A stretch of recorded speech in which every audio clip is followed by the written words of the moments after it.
Situé à Guinaw Rail Nord, en face du camp militaire Thiaroye, juste à l'entrée de l'autoroute à péage, cours privé Dr Cheikh Dieng ouvre ses portes et vous souhaite la bienvenue dans cette rentrée 2020-2021. Vous désirez assurer votre réussite académique, devenir quelqu'un d'important dans ce pays? Alors, n'hésitez pas à choisir les cours privés du Dr Cheikh Dieng. Notre secret, en quelque sorte, c'est que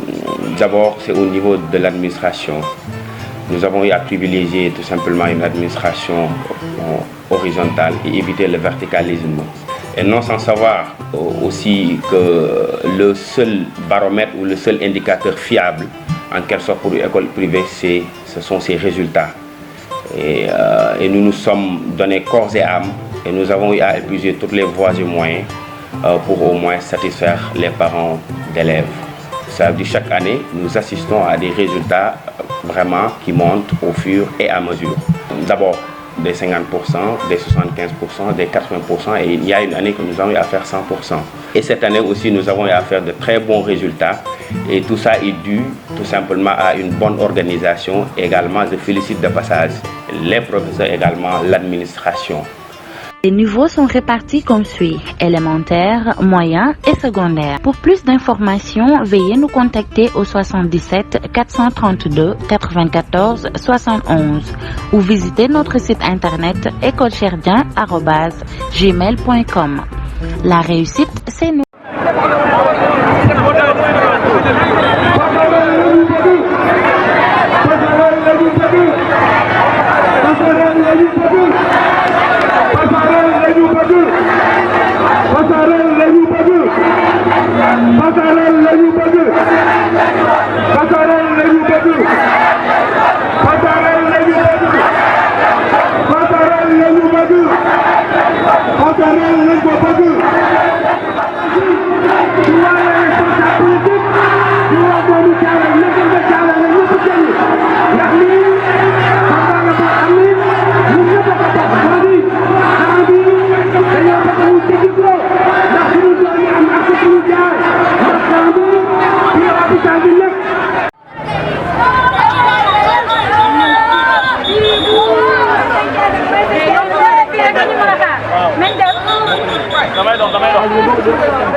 waaw ñun Thiaroye Gare vraiment dañoo sonn quoi dañu sonn parce que ëpp na at léegi ñu ngi taxaw ñu buñ demee ba tollu ci 2020 ñuy wax 21e siècle ñu taxaw ñun population Thiaroye Gare di ñaan du pas ñaan sax quoi mais di laaj APIX mu utal ñu ay yoon yu jaar ay yoon yu suñu doom yi di jaar maanaam ay passerelle parce que dafa ñëw tëj Thiaroye Gare ak terre bi def fa mur de clôture boo xam ni kenn amul foo jaar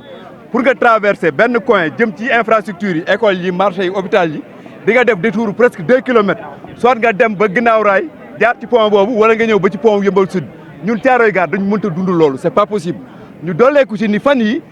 camp bi dañoo ñëw seen autorités yi ñëw tëj camp bi complètement ak seen benn mur boo xam ni mur de Berlin sax yaakaar naa xaw nañu ko méngale ak moom léegi nag jël suñu infrastructure yëpp tëj ci biir camp bi terrain yi xale yi war a football nawetaan centre polyvalent bi maison de la femme bi lycée CM Thiaroye 2 yeneen ak lycée bi hôpital yi mais vraiment ñun Thiaroye ñun pourquoi ñu bëgg ñoo teg ci cloisonné ci ay quartiers yoo xam ni boo bëggee jóge ci benn point dem ci beneen bi rien que pour def 2 minutes di nga foo war a def 5 minutes nga bëgg a faa def détour 2 kilomètres ñun ñun duñu nangu loolu tey duñu ko nangu ëllëg bu ñu beneen 3e point bi mooy li ñuy wax route départementale 103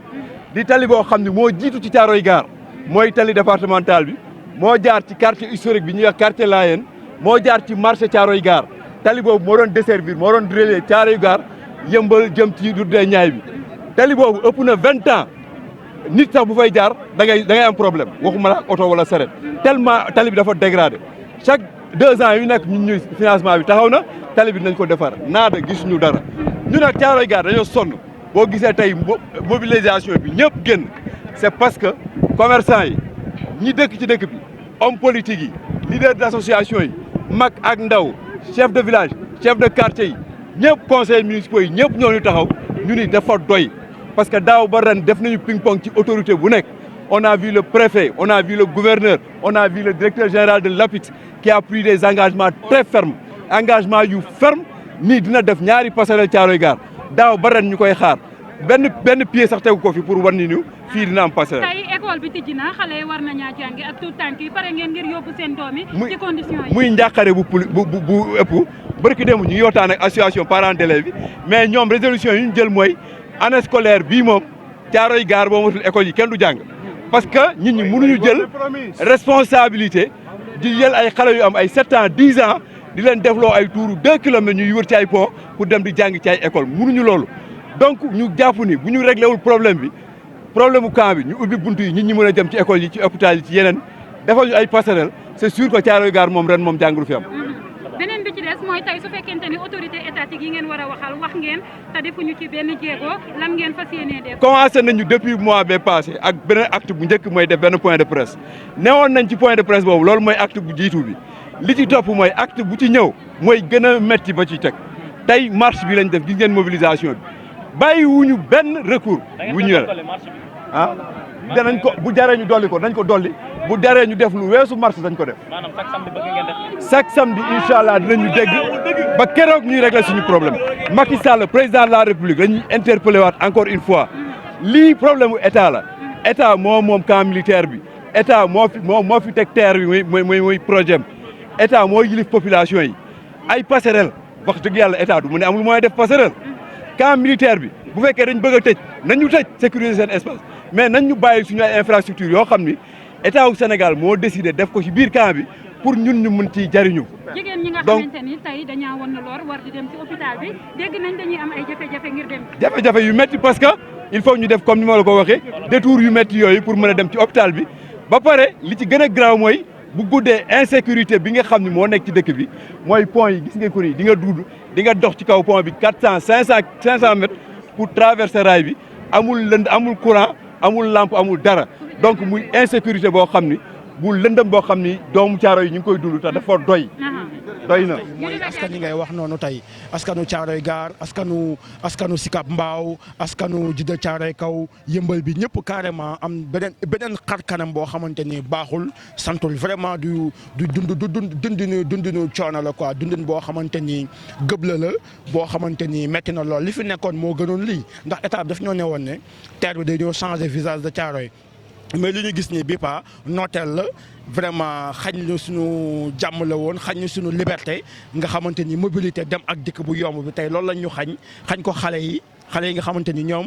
amuñu beneen possibilité boo xamante ni fu ñu doon fubalee mooy camp bi tey amatuñu boobu possibilité te lii nii moom mooy waral mbëkk yi di am gars yi dugg ci gaal yi di dee lii kese moom moo koy waral ndax bu nit ñi demee ba nga xam ne seen dëkk amatuñu fi espoir amatuñu fu ñu mën a am dund bu neex loolu noonu mooy waral xale yi di jël gaal yi dem mooy effort yi ni gars yi di def. salaamaaleykum maa ngi nuyu ñëpp di ziar ñëpp man la Oumy Sow nekk membre GRADES en même temps nekk trésorière Thiaroye Handball Club bokk ci mouvement pour la défense des intérêts de Thiaroye. taxawaayu Thiaroye Handball Club lim ci mën a taxawee bari na dañu nekk doomu Thiaroye di participer lépp loo xam ne moo yëngatu ci biir Thiaroye kon nag c'est normal bu Thiaroye soxlaa ay doomam dina ñëw tam ñu taxaw ci. waaw journée tey bi wax dëgg yàlla sunu xol sedd na ci lool am nañ ci satisfaction li ci des nag c'est au niveau des autorités comme par exemple sunu problème bi pour ñu mën a le président Macky Sall rek moo ci mën a indi ay solution parce que gars yi fépp fu ñu war a dem rek dem nañ ko lu ñu war a def. Oui, bonsoir. Je me nomme El Hadj Abdou Aziz Meng. Je suis le président de l'amicale des élèves étudiants de Thiaroye Gare. Je précise, c'est l'amicale Gare tout entier qui est là, unie, du collectif pour la défense des intérêts de Thiaroye, pour revendiquer la construction de 2 passerelles, l'une au niveau du Mbed du Cinéma et l'autre au niveau de l'ancienne gare de Thiaroye, pour faciliter la libre circulation des personnes et des biens. Et aussi, nous réclamons l'ouverture des portes au niveau du camp Thiaroye. C'est histoire Sénégal. Thiaroye 44 les travailleurs. armée li njëkk a tëdd. bu ngeen ñu fa yóbboo ñu wan leen ko. avant ñu koy tuxal. lépp fi la ñu fekk. Thiaroye dafa war a am passerelle comme yeneen zone yëpp. ñuy jaar suñu doom yi di dem jàngi. suñu maire yi di traverse passerelle bi di dem liggéeyi. surtout élèves yi. doomu Thiaroye nekk na fi ministre. doomu Thiaroye dirige na Assemblée nationale Mamadou Seck doomu Thiaroye la. Thiaroye dafa mas a bokk président des peñe Thiaroye la tegoon ñun xam nañ lépp bëgguñu problème nag moo tax ñu marche pacifiquement li ñu bëgg nañu defal suñu passerelle balaa moo trottoir mën nañ ko defal teg ñoom ba mu saf sap mais dañ leen a bëgg a xamal ne doomu Thiaroye dañoo màgg ñun dañoo màgg ki ñu màgg nag moo tax ñu woo président de la république ak le général si pacifique nañ ñu defaral suñu passerelle suñu doom yi ak suñu frère yi ak suñu papa yi di jàngi beneen yoon dina metti wasalaam. xamante ni bi tey ñoom ñoo nekk fii ci école yi di jàngi ñoom rek dañoo am problème fu ñu jaar amatuñ passerelle miiru camp bi ñu daan jaar di fa dugg ci école yi tëj nañ lépp kon ñu ngi ñaan gouvernement bi ñu dimbali ñu te yàlla tax waa Thiaroye sonn nañ population Thiaroye sonn nañ commerçant yi sonn nañ population yi nga xam ne nekk ci dëkk bi sonn nañ ñëpp sonn nañ. ñun sëñ bi doon sonn ñun waa Thiaroye amul dara lu ñuy def ñu considéré ñu dara parce que lan moo tax considéré du ministre du député du waykat du ministère du kilifa du dara Thiaroye kenn considéré ñu dara waaw lépp lu ñu am daga nañ ko jox Mbaaw ak Pikine faale wu ñu respecté wu ñu faale wu te Thiaroye dañoo sonn rébellion nag mi ngi judd waat te fii lay juddoo. waaw boo leen gisee marche bi tey Thiaroye yëpp a génn lu ko waral mooy dañoo am lu ñu naqari am lu ñu metti ñun doomu Thiaroye dañoo sonn ndax ñun réew mi ba mu sosoo ba léegi ñun waa Thiaroye yëguñu suñu bopp gisuñu suñu bopp réew mi li muy yëngu ñun gisuñu suñu bopp ñun waa Thiaroye te président bi falu tey ñun ñoo ko fal bu faloo ñun ñoo ko fal kon yaakaar naa Thiaroye tey ñun ñoo gën a dellu ginnaaw si réew yi. maa ngi tudd Alioune Laye Diop maa ngi dëkk quartier Layène marché bi nag li nga tax a jóg bari na ñu ngi wax passerelle dañ koo soxla parce que dañoo def waa APIX dañoo def fii infrastructure boo xam ni amul benn passerelle beneen bi mooy camp bi nga xam ne ay infrastructure civile dafaa nekk kenn mënu faa am accès beneen bi nga xam ne moo ñu gën a métti te soo ko gisee si banderole yi mi ngi ci mooy route départementale 103 bii route bii ñu ngi naan depuis 20 ans mais depuis 1997 route bi baaxul ñun ñii bi ñuy judd fekk nañu route bi baaxul kon loolu muy loo xam ne dañoo métti def nañ le tout ban ni woon financement bi mi ngi fi ba boucler nañ ko ba nga xam ne waa Enachine waroon na ñëw defar ko ba commerçant yëpp dindi seen encoche ba nga xam ne dañoo war a ñëw defar route bi monsieur le maire daal koy bloqué nan wax il faut appeler chat monsieur le maire moo bloqué woon suñ route départementale 103. c'était maanaam quoi parce que gars yi bëri nañu ñëw nañu voilà quoi mobilisation bi am na lépp am na quoi c'est que lenn kese mooy loolu c'est que waa zone Thiaroye ñoo war a jug téye Thiaroye seen loxo téye ko seen loxo ñu xam ne Thiaroye ñoom ñoo ko moom su defaroon ñoom la su baaxee ñoom la voilà. tijji camp bi ñii dañoo bëgg jàngi ji dañoo war a def passerelle bi pour ñu am yoon fi ñuy jàngi jee ñii sonn nañ Thiaroye et mar dañoo war a jàngi ji li ñu war a dox 20 mètres ñu dox ko 50 kilomètres loolu dañ ko asalaamaaleykum wa rahmatullah dañoo war a wax si passerelle ndaxte léegi nii camp bi dañ kaa tëj te li ñu war a dox ay 5 minutes léegi dañ koy dox ay 2 heures de temps te loolu baaxul loolu du yoon dañ kaa war a ibbi dañoo war a wax kii. Les gouvernements considèrent Thiaroye. Moi je dis depuis l'époque d'Abdou Diouf jusqu'à présent, aucun des gouvernements n'a eu de la considération pour Thiaroye. Parce que les Thiaroyois étaient dispersés dans leur lutte. Maintenant, il y a une nouvelle prise de conscience, en tout cas de la jeunesse, par rapport à la nouvelle donne. Il faut que les gens, en tout cas, savent que cette localité-là regorge de potentialité humaine. Des gens qui ont volé, en tout cas, à cette nation-là, beaucoup de satisfaction, comme le professeur Souleymane Doub, comme Abdoulaye Ndiaga Sylla, comme beaucoup d'autres personnalités. Donc il est grand temps, n'est-ce pas, que les doléances de Thiaroye soient satisfaites. Docteur Hassan Ka, je suis conseiller municipal à Thiaroye. Aujourd'hui, nous sommes dans cette manifestation spécifique, car nous sommes dans un état de droit et nous le reconnaissons, mais c'est Thiaroye qui réclame un droit inaliénable, qui est le respect. Thiaroye n'est pas respecté, et c'est pour cette raison qu'on a pu mettre en place un projet aussi grand que le TER, sans pour autant penser à mettre des passerelles, car il y a des usages à prendre en compte, des infrastructures telles que l'hôpital de Pikine, telles que le centre de santé des militaires, telles que les infrastructures sportives qui sont dans le camp. Il y a également les espaces de culte, il y a également les écoles pour nos enfants. Et aujourd'hui, il se trouve qu'on est devenu tout simplement enclavé. Une marche pacifique et c'est une phase par rapport au combat. Et s'il n'y a pas gain de cause, nous allons encore augmenter, c'est-à-dire nos élans, Inch'Allah. C'est Baba Diallo, Thiaroye Suñu Gox, collectif Thiaroye, défense la. Bon, damay wax ne tey man Moustapha Thiam, conseil municipal à la commune de Thiaroye Gare. Tout le conseil municipal, les populations, les commerçants, les riverains, que ce soit à Diamaguène, Sicap Mbao, que ce soit vers Djiddah Thiaroye Kaw, que ce soit vers Tivaouane Diacksao, tout le monde est là.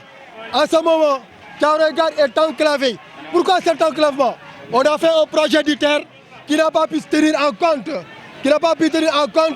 l'érection des passerelles. Cette érection n'a pas eu lieu. Ensuite, nous sommes venus faire ce qu'on appelle l'enfermement du camp militaire. Monsieur Macky Sall, ce qui se passe à Thiaroye, c'est vraiment écœurant. Thiaroye est fatigué, Thiaroye est laissée à elle-même. Dëkk bi dañoo sonn, camp bi lañu dig ñun lépp lu ñu am ci ca camp bi lañ ko amee. Nan lañ mën a créer ay école, nan lañ mën a créer ay marché, nan lañ mën a créer ak hôpital yoo xam ne tous sont inaccessibles. Kenn mënu fa jàll ndax lan tout est barré. Amuñu benn yoon bu ñu jaar. Élèves yi pour ñu jàll foo xam ne dañu doon def 10 minutes léegi ils feront presque ay 1 kilomètre wala ay 1 heure de temps pour mu dugg ci biir camp bi ndax lan lépp dañ ko barré. Est-ce que vous pensez que ça c'est normal? Nous disons non. Nous disons non. Parce que